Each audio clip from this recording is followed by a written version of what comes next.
I am Vanessa. I am alumni of Coacharya, very close to obtaining my PCC, and I am excited to be hosting this exciting webinar today. Getting naked with your clothes on. Emphasis on with your clothes on. I've got Dr. Pat here, who is, gosh, I don't know where to begin, Dr. Pat. I'm not going to do it justice here. Founding member of the ICF, you're a master coach, board certified coach, member of the Forbes Coaching Council, founding member of Harvard University's Institute of Coaching, and an incredible person who is also one of our new trainers for Coacharya. So welcome. I'm so excited to visit with you, Dr. Pat. Thank you. Happy to be here. Yeah, let me just step in, Pat, for a moment. The reason I'm interjecting in between is that Pat is an accredited trainer with us for our ACTP programs. And we reached out to him, I think about 6 months ago, and he was gracious enough to accept. He is one of the most senior master coaches in the world. I think probably he got it in one of the very, very early stages or inception of the MCC program itself. And he was president of ACTO, which is the trainers organization, and of course, Circle of Distinction and all that Nessa talked about. So we are truly privileged to have him here. Of course, we are truly privileged and honored to have him as a trainer for Coacharya. And I leave him to you. I just wanted to, so as an aside, when I got a message on my phone today about getting naked, I wasn't quite sure where the message was coming from. And as it so also happened, my wife asked me, oh, okay, so what is this program about? So I had to go to some lengths to explain to her what Pat is going to talk about today. Perhaps she's in the program somewhere, I'm not quite sure. Over to you, Pat. Yeah, I'm happy to be here. That was a kind of a truncated message without the whole title, but it probably created some interest, so I appreciate that. Let me go ahead and share my screen and say a little bit about, if I can, oh dear, where to go? Share screen, PowerPoint. There we are. Okay. So I've done this program in various forms for a couple organizations. I'm going to be doing it for the Harvard Institute of Coaching in July, talking about research points about this. But it's very, the story is interesting for this group, and the way I synchronistically met Ram and heard about Coacharya. I am so excited to be part of this organization because philosophically it just fits me to a T. Back in the 70s, I got my master's degree in humanistic psychology and actually got to train with Carl Rogers at that time down in Georgia, at University of West Georgia. And then later on, I got my doctorate in transpersonal psychology, all the consciousness raising, East-West philosophy, synthesis, and actually wrote a book on transpersonal psychology back then and had to put things on the shelf for a while because that kind of got out of vogue. It was like, let's get more practical, let's get more research-based, et cetera. But I've always held on to the importance of a client sharing their naked truth, of people having an opportunity with a counselor or a coach to get naked metaphorically. So I've used that phrase. It's actually the metaphor in my new program called Conscious Living Mastery. And that's the metaphor we use for having a space where you can have a committed listener, could be a good friend, could be a priest or a mentor, but we always know it can be a coach. And so coaching is that unique space where whole conversations take place. And it really is needed now today, I think, more than ever. We already knew coaching was important, but in the world of racial crisis and COVID-19 and who knows what comes next, coaching is one of those professions that can really answer the call. So it is about going deeper with your clients, but not doing personal archaeology like a therapist might do. It's just that we embrace emotions in coaching, unlike the early days when there was kind of a false bifurcation in coaching, that if your client shared feelings or started getting emotional, you went, either coaches didn't know what to do with it, or they tried to fix it, or they would refer them to a therapist. And if somebody's already coming to coaching and you've decided they're coachable, emotions have a great place in helping them make whatever transformation they're looking to make. The object is that all emotions are good. Some just don't feel good. But once they're expressed, they shift. And I'll be talking a little bit about that. So contextually, I have a few slides I want to go through. There's a couple of exercises I might do quickly with a group. We won't do breakout sessions, but we'll ask some people to post chats, or maybe a few people can, oh, the screen now, what happened to my screen? No, what happened to the screen? You had Coacharya's YouTube screen. It wasn't your PowerPoint. So you just have to bring your PowerPoint deck onto your desktop. Okay. And yeah, got it. Sorry. Got there. Thank you. A little technical fixing there. Thank you. So what we're going to do is do some general information. People can post things in the chat. My helpers here can see if there's something important. I'll try to save room at the end. I think people are planning on 60 minutes. I can stay later if we want to, but I'll try to save room for Q&A at the end. So for ICF's regard, and I know you also have EMCC and BCC and others, but let's just look at the core competencies and how they relate to this. When you're establishing the agreement with a client, this is when you can start to go beneath the surface. An ACC coach will just say, oh, okay, that's what we'll work on. And a PCC and an MCC will go deeper. Tell me more about that. How will things be different if that occurs? Let's get a clear agreement on what can happen in the coaching relationship. And so coaching needs to be a safe place for what's maybe not been spoken about. We all know that coaching is about the unknown because we're comfortable with not knowing. We're asking questions that neither one of us know the answer to. We're exploring the future, actually, and not digging up the past. And why clients come to coaching after all? They want increased awareness. They're wanting to make some change. I'll get into some more details about that. But if you think of this metaphor, some people use the iceberg theory that what's under the surface is, I don't like that, because what's under the surface is freezing cold. So I use the concept of snorkeling in the islands that, like the video behind me, I don't live there. That's just a video of Maui.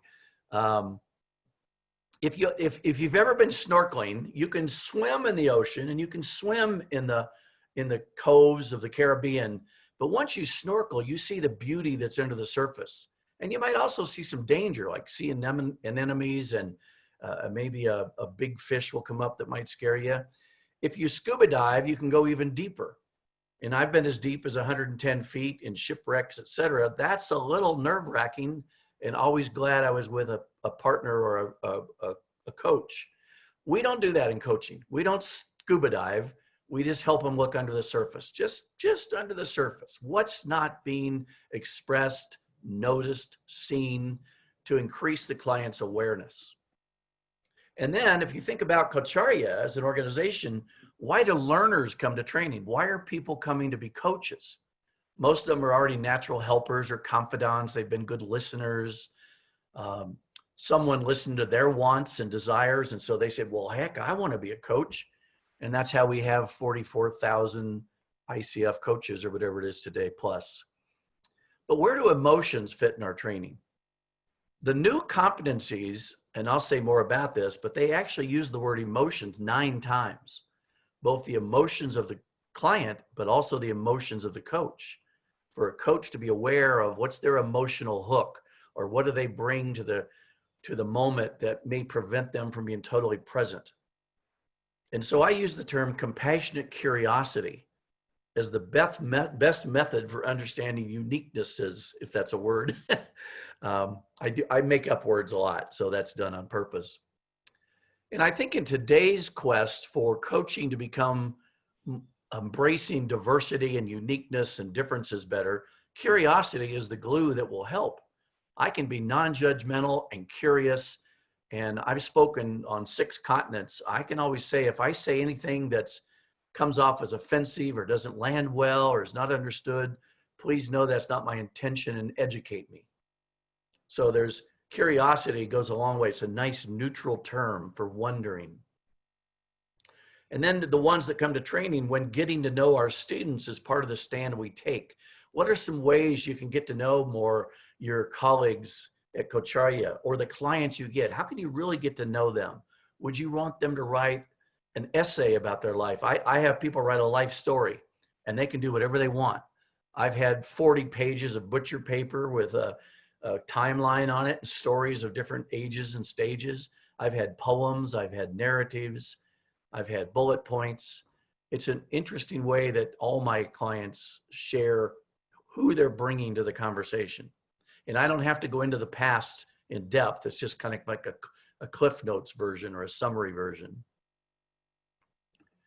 So why clients seek coaching? Well, obviously, new awareness and strategy and behaviors. They're not wanting transactional coaching. They're, in my belief, or we're not wanting to just profess transactional coaching. You want this, we'll do this, we'll have these goals and you'll get it. It's transformational coaching that we hope for. And that involves awareness. You could also insert the term consciousness there. So for being your best self in what I think are the 4 categories that really fit almost everything: health, wealth, love, and happiness. If you can think of a goal that doesn't fit in one of those 4, please let me know. But I think that's what people come to coaching for. And they often tie together, as we know. Now, Oscar Wilde made a great quote that I love. You might as well be yourself because everyone else is already taken. Now, those of us who are over, say, the age of 40, where Carl Jung said we're kind of in midlife, that's still somewhat true. We have kind of a spiritual quest. We've made it in work, maybe. We've raised our kids. We're looking for life purpose. We're looking for deeper meaning. We're still looking for who are we? We sometimes facetiously say, I don't know what I want to be when I grow up yet. And the funny thing is, if any of you coach youth or young people, they may not really know who they are. They're exploring who they are. So there's an interesting exercise I want to do. As the caterpillar said to Alice in Wonderland, who are you? I'm going to play a name game. I want all of you to think back to your early years. How was your name? First name, last name, whatever name comes to mind. How was your name attached to stories or experiences, good or bad, about who you were? And how has that changed today? Now, we're not set up to do breakouts, and I don't want to give 10 minutes to this, but I'll give you a quick example. My real name is Thomas Patrick Williams. So I go by my middle name, which has always been a challenge because on my passport, I'm Thomas. On my driver's license, I'm Thomas. On my taxes in the United States, I'm Thomas. But I'm not Thomas. I don't want to be Thomas. I'm named after Thomas Patrick McCormick, my great-grandfather, who was an Irish railroad man. And I like the name Patrick. And in the early days, when I went by Pat, I would get, is Ms. Pat Williams here? Or is Patty Williams here? Or I would get teased and be called Patrashy or Patricia or something. And I don't have any big emotional hurts from that, but I have an identification with being Patrick. So I want each of you to think about some story from your early life about how was your name an effect in the stories that you have. And I'd love to hear people put some things in chat. I'm even okay if somebody wants to unmute themselves and just tell a quick little story about how that worked for you.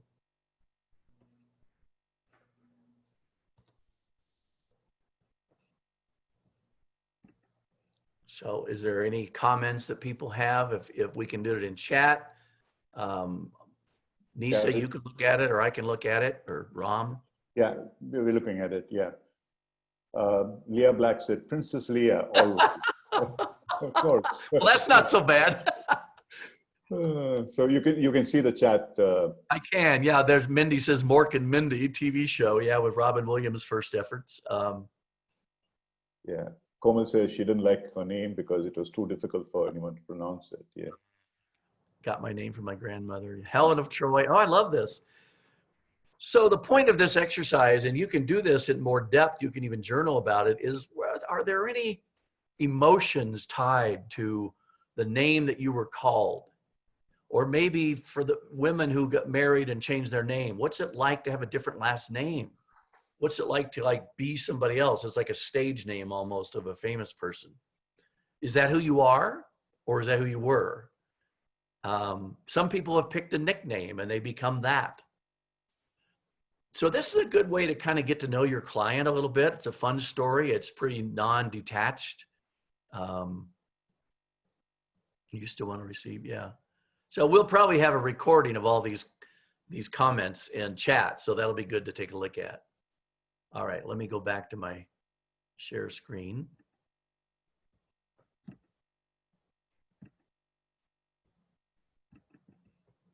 Okay. Play current slide. So as I said, in the new ICF competencies, you've got working with emotions, yours and the client, and the client's energy are highlighted at least 9 times. That's a big shift. I love the new competencies. I love the language of the new 8 instead of the 11 that we helped create 30 or 25 years ago, whatever it was. They work for a long time, but I really love the new ones. And it also talks about the mindset of the coach, of course. So the time has come, I believe, which is the reason I'm doing this workshop and created my program, to embrace emotional learning as a key success factor. You know, it's funny, back in 75, 76, when I was getting my doctorate, Daniel Goleman was the first president of the Institute, or the Institute for Transpersonal Psychology, back in his hippie long hair days. And then when he created emotional intelligence, it's like, oh, all of a sudden, emotions are okay in the workplace. We can now talk about them because they're scientific. It's called emotional intelligence. Well, there's a lot to that. And in positive psychology today, and in EQ work and EQ assessments, it's very important. But one thing I want to mention in this workshop is, what are we doing with that intelligence? We have a lot of intelligences, but sometimes we don't make them practical. So I think emotional learning is a key. And I'm not talking about emotional archaeology. We're not digging for big wounds or something, but they may come up. And I want to teach you how the self-disclosure of your client and the self-disclosure of you, the coach, can do something to normalize that. All humans have stories. Carol Dweck, who created the concept of growth mindset, I just love this quote. You know, love challenges. This is a command, not a statement. Love challenges. Be intrigued by mistakes and enjoy effort and keep on learning. That's the growth mindset. There's even talk today about post-traumatic growth syndrome. You know, as a psychologist, I work for a lot with soldiers and wreck victims and sex abuse survivors and post-traumatic stress. And when I got into coaching, I had a little bit of that. I do coaching now with Navy SEALs coming back from deployment, but they're not damaged. They're just looking for career change. But there's a lot of research today on post-traumatic growth, that positive psychology concept, resilience, you could also say. And that's a big part of having somebody to share your truth with, somebody where you feel safe, somewhere you feel embraced in that sacred space that we call coaching. Now, many of you probably use a wheel of life in some way, shape, or form. Maybe not everybody, but I've always seen this as something that's misused. It's not just a wheel, it's a conversation starter. So if you have your client give a relative score on each of these areas of their life, then you can get behind that to the meaning. If they put a 6 in health and a 7 in finances and a 10 in fun and recreation, what does that mean to them? And you can go deeper. And going deeper, one way to get to it, being a masterful coach, is to not settle for the superficial. One of the best masterful questions you can ask is, and what else? And then shut up and let the silence become a crucible for the client's thinking and depth. That question, if you just ask, what else? Is there anything else? And what else about that? That's amazing. So this is a way, if you use it, or if you just use it as a conversation, all areas of life are connected. So no matter where you start, it doesn't matter. But you want to really get to know under the surface, the snorkeling. What's under the client's first assessment, first response. Dr. Martin Luther King said this statement: "Our lives begin to end the day we become silent about things that matter." Truer words were never spoken today, and I think we're seeing some change happening, I hope, for the long term, not for the short term. And coaching conversations can be a big part of that. Emotions are powerful in coaching because it really is energy in motion. And that's not just a play on words. There's plenty of research today that shows where the brain lights up, what section of the brain control, the amygdala hijacking that might occur when you're frustrated and you respond right away, the prefrontal cortex and how that allows you to think clearly and come up with solutions. And there's much more depth to that, the neurology of coaching, which I know you've all either had a workshop on or you will. Research shows that attempting to minimize or ignore thoughts and emotions only serves to amplify them. So we may try to bury them in our shadow compartment, or we may try to ignore them, but eventually they will fester, if you want to use a term about illness, the infection, they will fester if they're ignored. And these are the commonly recognized emotions. There's many, you can have a whole chart, but anger, fear, disgust, happiness, sadness, surprise, and contempt. That's what the most science and emotion say. These are the basic categories. But happiness is in the center. So maybe is that the center we come back to balance ourselves, to get centered, as the word means in meditation or yoga or Tai Chi or whatever it might be. There's a quick story I'll share. Years ago, I went to a Cirque du Soleil performance in Denver, Colorado. I've been to many of them, and this was in a small circus tent, so it only held about 2,500 people. And they were on horseback, and they were flipping upside down and throwing objects and balancing balls and plates and being their crazy selves, if you've ever seen it. And at intermission, I went out and talked to one of the performers, who of course was selling t-shirts and objects. And I said, I got to tell you, I think about work-life balance all the time. And when I see you guys balancing, it's like, it made me think of, wow, how can I help myself and my clients achieve that kind of balance? And he said, well, obviously you weren't paying attention. Balance is only momentary. We're in a constant state of motion. So that hit me like a lead balloon. It was like, oh, that's it. We need to have a place of center. We're never, work-life balance is a myth. It's momentary. What are you paying attention to in the moment? What do you need to come back to? What do you need to express that will get you back to the place of center, which is happiness? So suppressing or expressing emotions eventually leads to what psychologists call emotional leakage. And it can come out in ways that surprise you, that actually are way too volatile for the situation at hand. And let me give you, and then I'll say this need for emotional flexibility. If you haven't read the book by Susan David called Emotional Agility, fabulous book. That term is being used around a lot. I know you guys are aware of Marsha Reynolds' book, Coach the Person, Not the Problem, because she just came out with that and she's spoken to your group. So there's a lot of research and writing out there today about emotions and the role they need to play. But let's look at this for a minute. Carl Jung, one of my heroes who never knew me, he's a mentor who was probably dead before I knew of, but I just loved his philosophy. I really eschewed Freud from an early age, embraced Maslow and Jung and Roberto Assagioli and Carl Rogers and others. This is a statement we all need to keep track of, that until you make the unconscious conscious, it will direct your life, and you might call it fate. Like, oh, that's just what I deserved, or that's just the way my life is. So as I said earlier, I alluded to this, if you have emotional intelligence, well, then what? I came up with a term called awareness intelligence. If you have the intelligence, what do you do with it? If we have good EQ, then it demands an intelligent expression of that awareness. But as I say in my book, Getting Naked, it's to the right place, right person, and right time. You don't go out and get naked any more than you would nude in the middle of the street. You don't do it everywhere. So that's why I use that evocative metaphor. is we have to be careful and in a safe place and with a trusted person.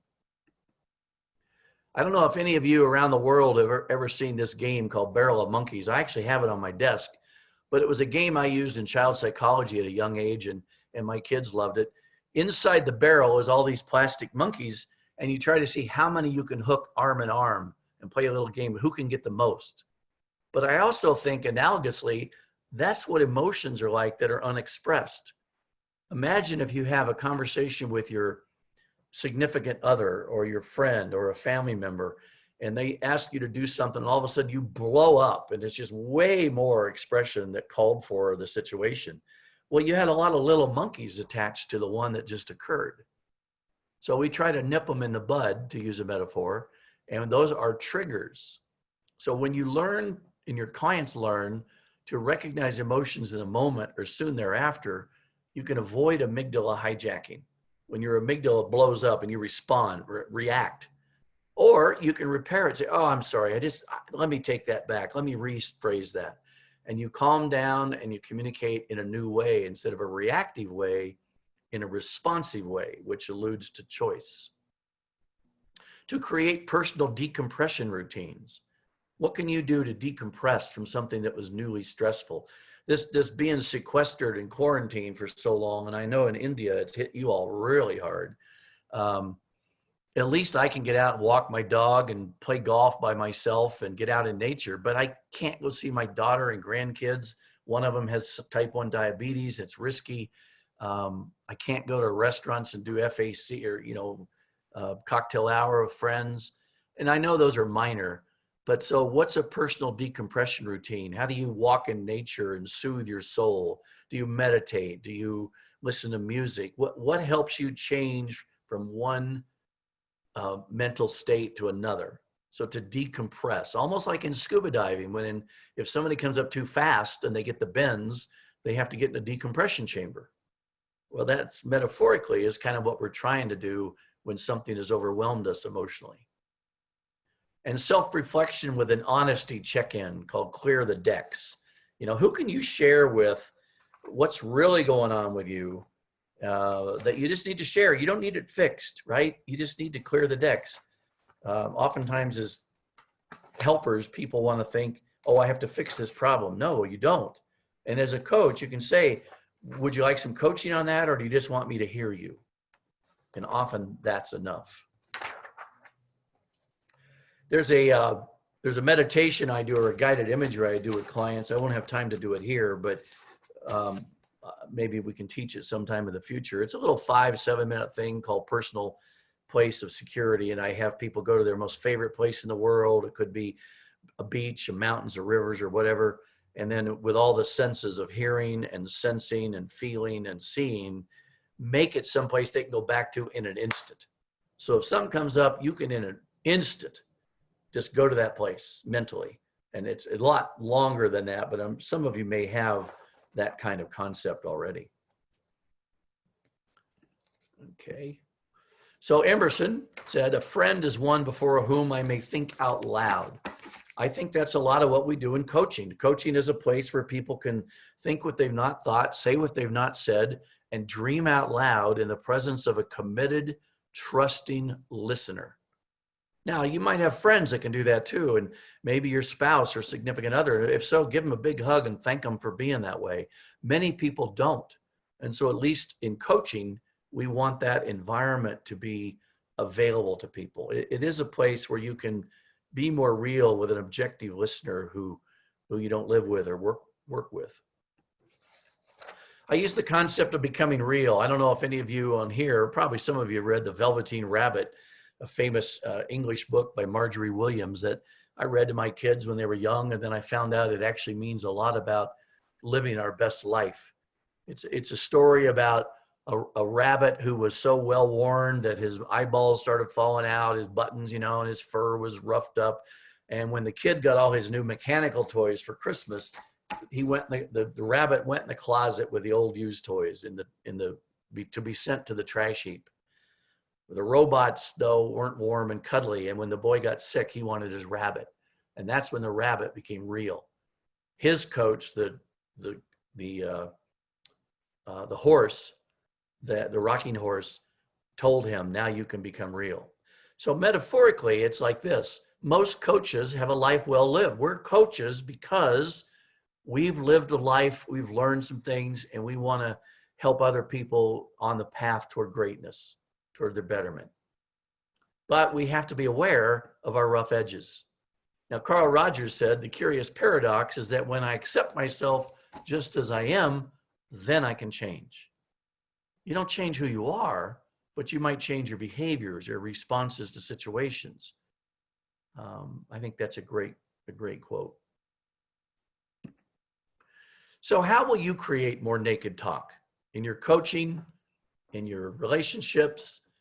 Where can you find the time and the place and the right person to ask for more truthful sharing and to get under the surface? And how can you do that without wanting to fix, treat, or get in the way of the learning the client has coming toward them? How can you be a conduit for new learning, new choices, and a new zest for your client or your adult learner? So think about those things after today, during today. And how can you encourage courageous vulnerability? Don't be afraid of emotions. Get some supervision or some reflective coaching on, what do I do when my client cries? Or how do I normalize this? Or how do I be more empathetic? I know Ron talks a lot about, with Carl Rogers' theory, empathy is at the heart. Unconditional positive regard and empathic listening, right? So courageous vulnerability helps the client have a place to be vulnerable. And you, the coach, also need to be aware of your vulnerability.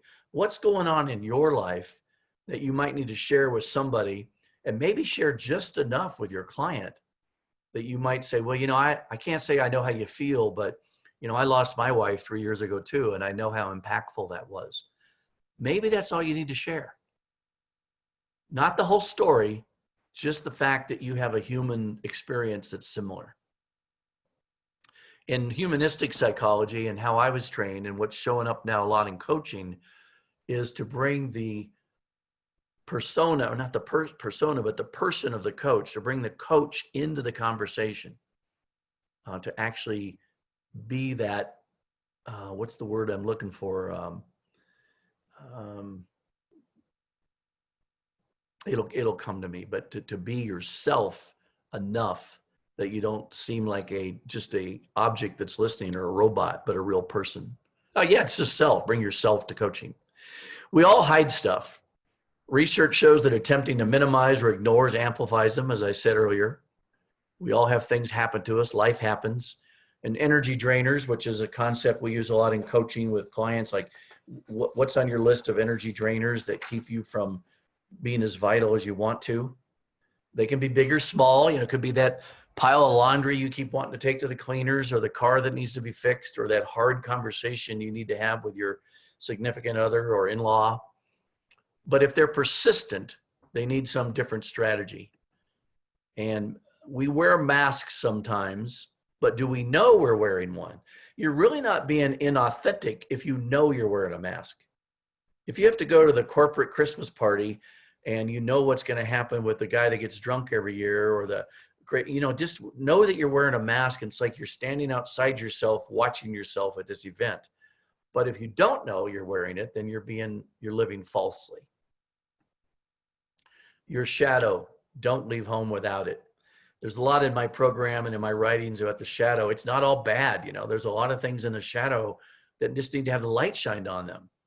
It can be desires and inspirations and intentions, and they've just never been shared with somebody about, I always wanted to dance, or I always wanted to write this book, or I always wanted to do this instead of that, but I haven't pursued that.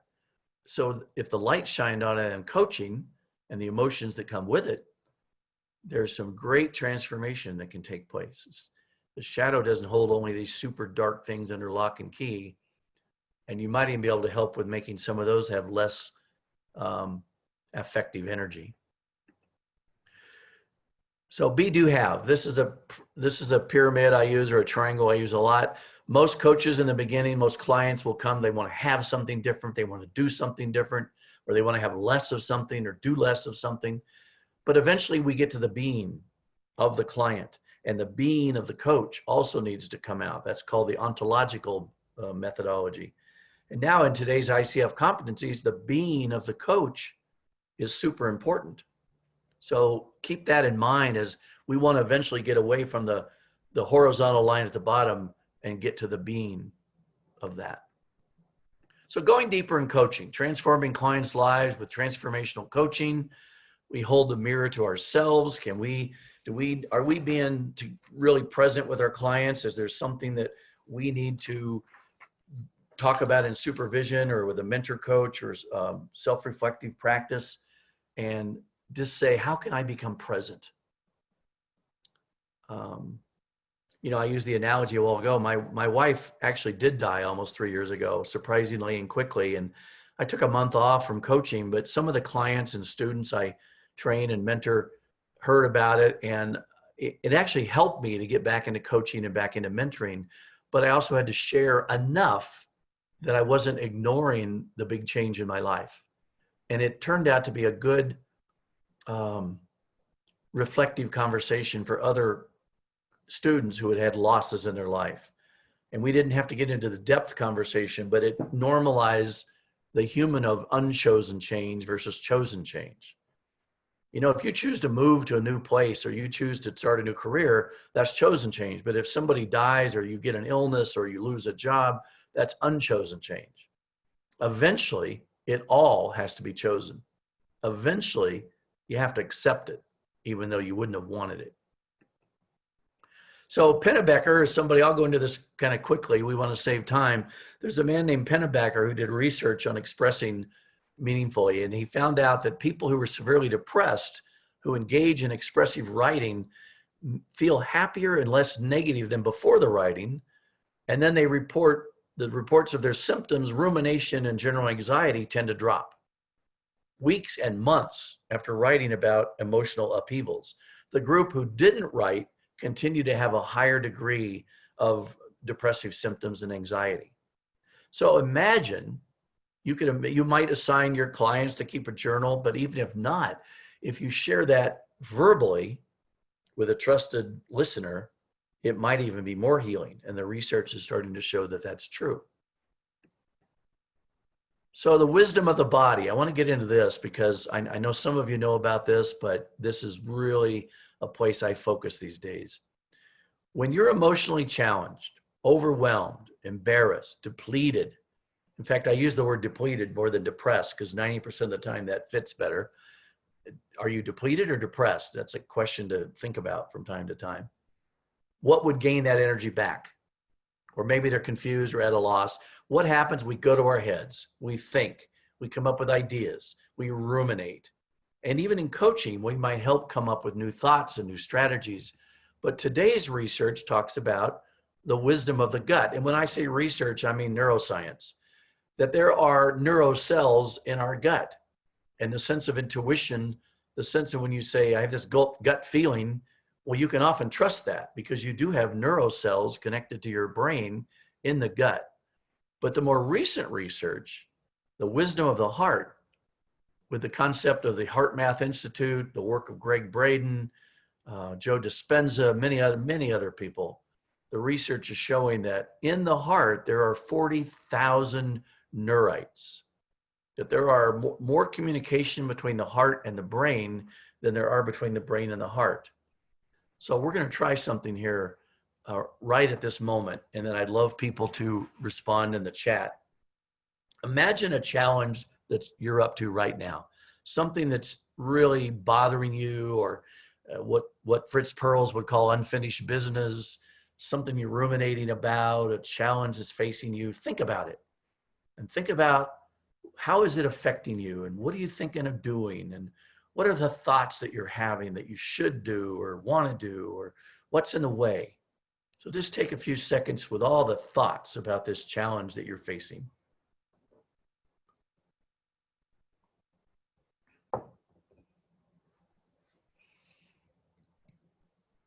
All right, that's probably enough for everybody to have the thoughts because they're usually ready-made. They're right behind our moment. Now I want you to imagine, close your eyes. And if you're in a place where you can stand up, you might even stand up. This is change your posture is a lot of changing emotions. Imagine that challenge now and have your hand touch your head and then go down to your heart. Put 2 fingers on your heart and ask your heart, what does it say about this challenge? What statement would your heart tell you about this challenge? The first thing that comes to your heart, not the first thing that comes to your mind. What are the words? What's the message that you get from your heart? And I would love to hear people in the chat share about that. So take some time now to do that if you can.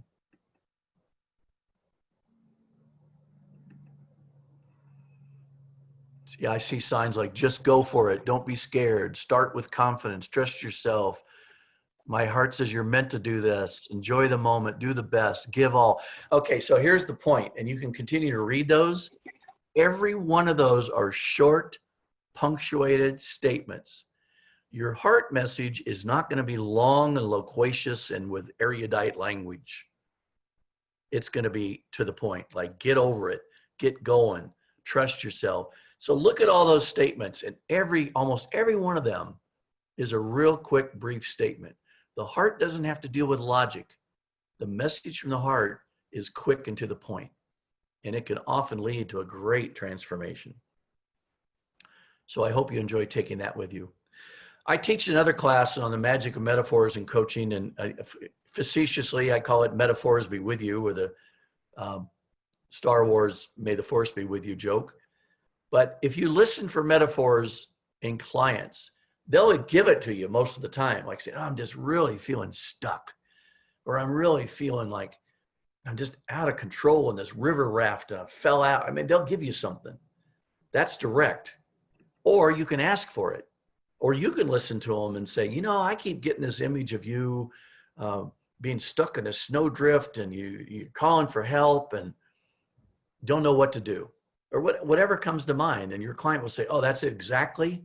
Or they might say, no, it's more like this. The key that metaphors play is that they bypass emotional language, not for the sake of ignoring the emotions, but you get to the story quicker and you get to the change quicker. If you can change the metaphor and change the outcome of feeling stuck, you don't have to go into all the language of how one might be feeling. I'm not saying to ignore feelings, but metaphors are a vessel. Metaphors, the word actually comes from amphora, which was a vessel back in the early ages of carrying prized jewels and treasures. So, sorry about my dog. So that emotion is carried in that amphora or metaphor. Now, I put this in, and we're coming to the end of what I want to share with you, but Bronnie Ware in Australia wrote a blog a few years ago called The Top 5 Regrets of the Dying. And of course, it was wisdom from the dying for the living. Look at these statements. I wish I'd had the courage to live a life true to myself, not the life others expected of me. I wish I hadn't worked so hard. Nobody lay on their deathbed saying, I wish I worked harder. But I highlight the third one. I wish I'd had the courage to express my feelings. The point of these is why not do it while you're alive, not while you're on your deathbed?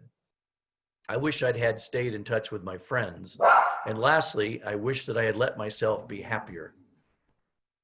Hang on, I'm gonna have to shut the door. Go away.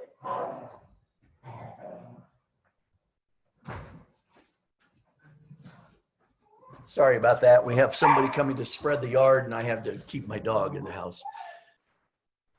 Okay, so I wish I'd let myself be happier. Now, there's a template that I give people in my training, and sometimes the takeaway is a 6-step. Hang on. Hey! No. I'm sorry about that.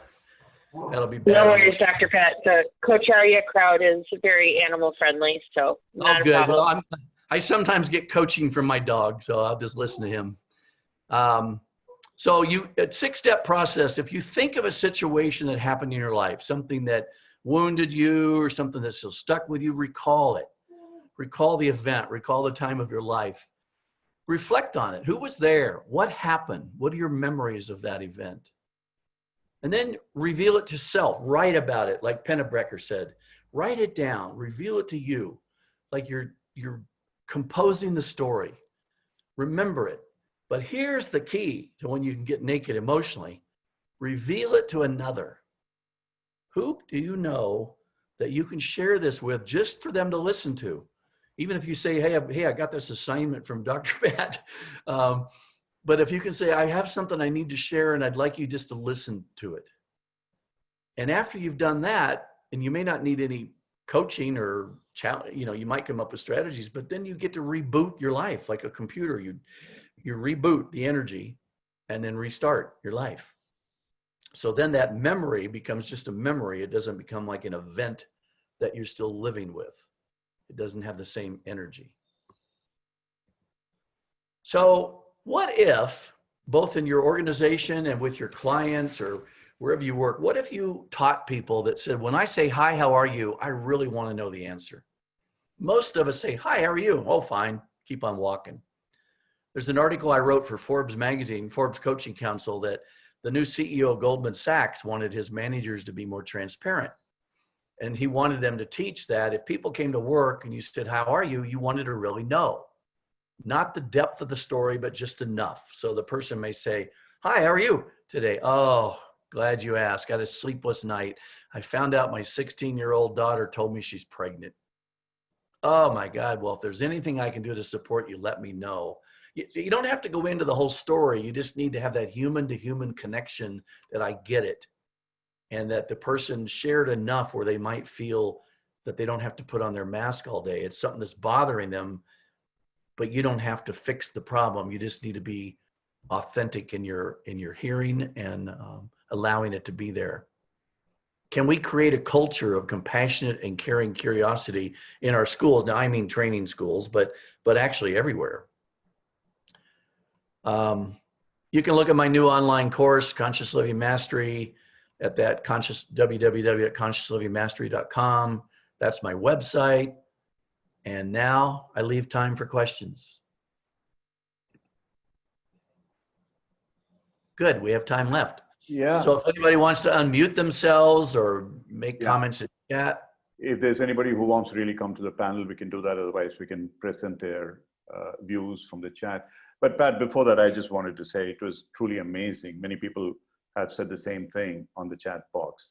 I mean, some of those things I started noting down, but I said, look, there are far too many to note down. The emotion as energy in motion and balances, you said something, but I interpreted that as balance as being momentary, but balance for me to be being in motion. Yes. It's like the whirl of the dervish, for example.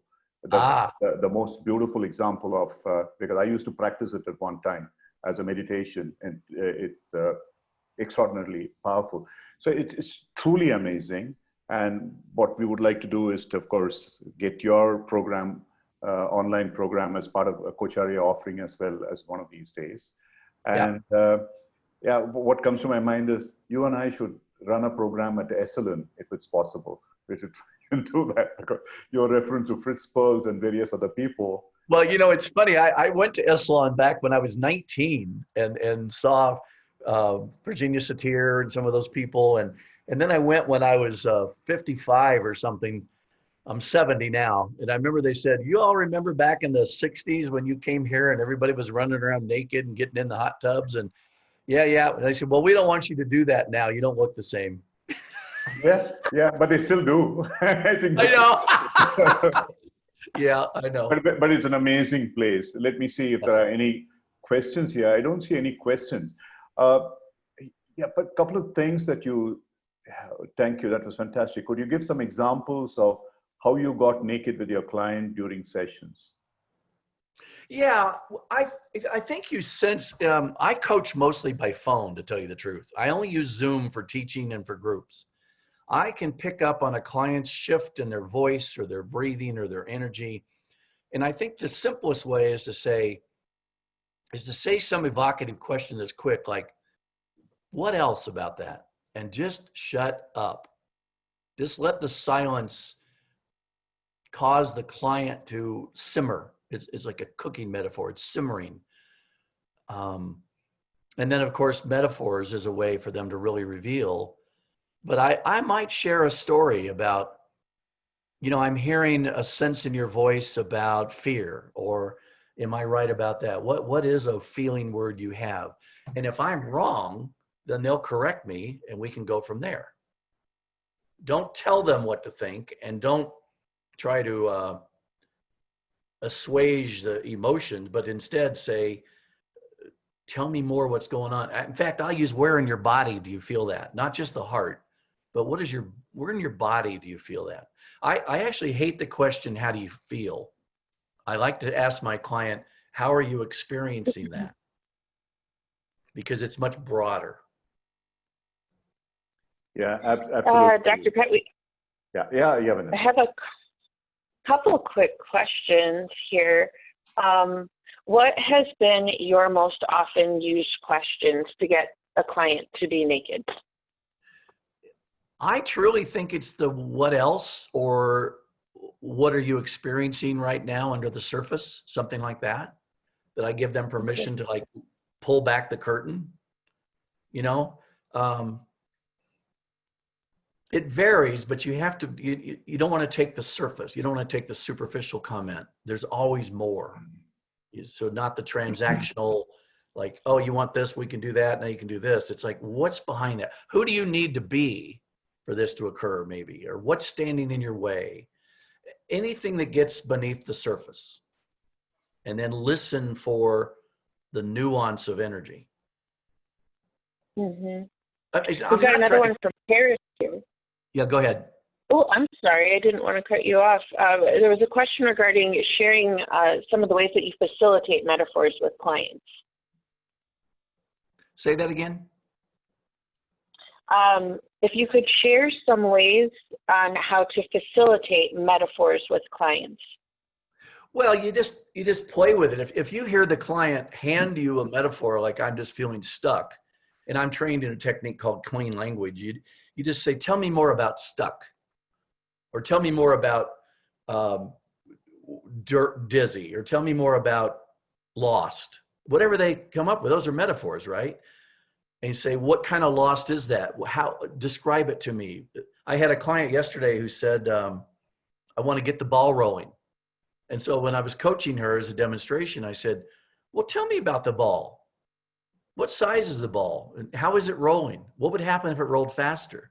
What would happen if, what does that mean, get the ball rolling? And she loved that, because it wasn't my idea of a ball was like this big ball, get the ball rolling. Hers was like this little ball taking little motion and making slow changes. And so if I had guided her, I might have missed it. Metaphors are usually handed to you, but you can also do guided imagery with clients, or you can share a metaphor that comes to mind for you. Yeah. Pat, I just have a comment to make, and after that, there's a question here. See, one of the things that happens is someone like you, with the amount of experience that you have, many of these things come from as you deeply listen and what the client is saying, and based on the context, you ask a question. My only warning to people who are focusing on what questions would you ask is, for heaven's sake, don't. Because there are no such things as powerful questions. It all depends on the context. It depends on the client. It depends on what is happening at the moment. Coaching is supposed to be about the not knowing. It's not about mugging up a few questions and saying, hey, just because Pat told us that this is a powerful question, we are going to ask this question. Please, for heaven's sake, I think this is one of the first things that we teach people. The whole thing about powerful questions is a myth. And fortunately, ICF has taken away that competency called powerful questioning. I think it's really very, very important. So somebody asked about what are the 3 tips that you would give a coach starting to coach?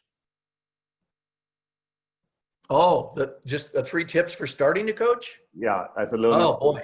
Yeah. Make sure you have learned how to really listen and not listen with your response ready to come. Make sure you're ready to listen to the moment, which implies presence. So great listening, focused listening. I don't call it active listening. I call it focused listening. Focused on the client, their words, their energy, what's not being said. Presence of you. You have to get ready for a coaching session. You have to be ready to be of service. Coaching is a service industry. We're going to receive what the client is giving us. And we don't have to be the expert and the all-knowing person. And thirdly, I think what comes to mind is enjoy the moment, because like you talk about questions, when I mentor students, I sometimes send them this cheat sheet of 357 coaching questions, but I say, do not have that readily available when you're coaching somebody. This is for you to study the driver's manual of the Maserati while you're not coaching. Coaching questions need to be made up in the moment from the context of the conversation. And you'll know, even if you just say, so what would that be like? Or how would you like it to be different? Or what else about that? Questions need to be quick and not full of big words. So I may have said more than 3, but that's my summary. Yeah, I would just add one more, Pat. That is, very often people forget, especially when they are learning early stages of coaching, so impressed by competencies and markers, they forget to be human. Yes. All that you need to be is human. How would you work with another person? You mentioned Carl Rogers with that unconditional positive regard and the curious compassion that you talked about. Once you have that radiating out of you, everything else happens. And somebody asked, what should I do to convert fear into happiness? You don't have to do anything. And that would lead you into an exploration about what is causing fear in the client and how it can morph into something better, whatever the client chooses to make it happen. Right. So it's not for us to do anything as a coach to be able to do that. I think these are some of the powerful parts which, and I'm sure if they attend a full program with you, people will learn to understand. Once again, we are almost at the close of this, Pat. If you just want to say one thing, we'll finish with that. But I think it has been an amazing session. It's one of the most fascinating sessions I have been in. Thank you. Well, I love doing this, and I just hope people will explore. You know, what I say is not meant to be some esoteric wisdom from the ages. It's from my ages. I'm a wise elder now. I'm 70 years old and 30 years as a coach. But I may be a masterful coach. I'm not always masterful. So I think that's what people need to know. And I'm striving to be my best. If I say something to a client or think the session wasn't good, I will fix it. I will say, you know, I don't think I was as present as I wanted to be. And so be honest, be naked emotionally, authentically, and learn. Our clients teach us as much as we're teaching them, I think. So. And be human. Yes, be human. Okay, so let me just end with a password. Today, Nishmita has put out the password out there. It's wallet, WALLET. And so those of you, she has given the link to go to and then apply for your CCU as well. And once again, thanks all of you for being there. We had an amazing audience with really some fantastic questions. And we would be having Pat with us as a trainer, that's for one thing. But certainly after hearing him, I'm truly inspired to have him run his conscious living program as part of some of the Coacharya offerings. We will do that Great. soon. Thank you very much indeed, Pat. All right. Wonderful. Thank you so much, Dr. Pat. Bye, everybody. See you all soon.